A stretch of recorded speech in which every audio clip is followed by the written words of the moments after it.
ఛత్తీస్గఢ్ ఉత్తర ఒడిశా మీదుగా తీవ్ర వాయుగుండం కదులుతోంది.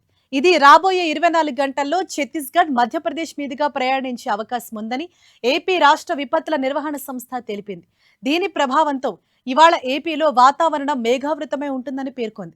పలు ప్రాంతాల్లో తేలికపాటి నుంచి మోస్తరు వర్షాలు కురిసే అవకాశం ఉందని వెల్లడించింది. కోస్తాంధ్ర, రాయలసీమ ప్రాంతాల్లో ఉరుములతో కూడిన జల్లులు పడటంతో పాటు బలమైన ఈదురుగాలులు వీచే అవకాశం ఉందని హెచ్చరించింది.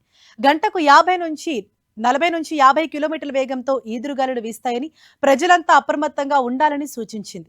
ఇక ఇవాళ పోలవరం, పశ్చిమ గోదావరి, ఏలూరు జిల్లాలో అక్కడక్కడ మోస్తరు వర్షాలు కురిసే అవకాశం ఉంది.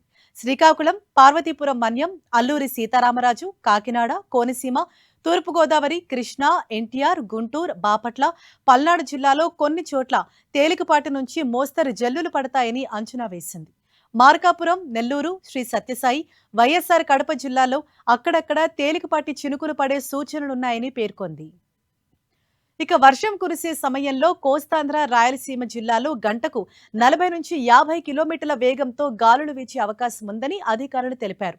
ఉరుములు, మెరుపులతో పాటు గాలులు బలంగా వీస్తున్నప్పుడు ప్రజలు అప్రమత్తంగా ఉండాలని సూచించారు. ముఖ్యంగా చెట్ల కింద, భారీ హోర్డింగ్ల సమీపంలో నిలబడకూడదని, తెగిపడిన విద్యుత్ తీగలకు దూరంగా ఉండాలని హెచ్చరించారు.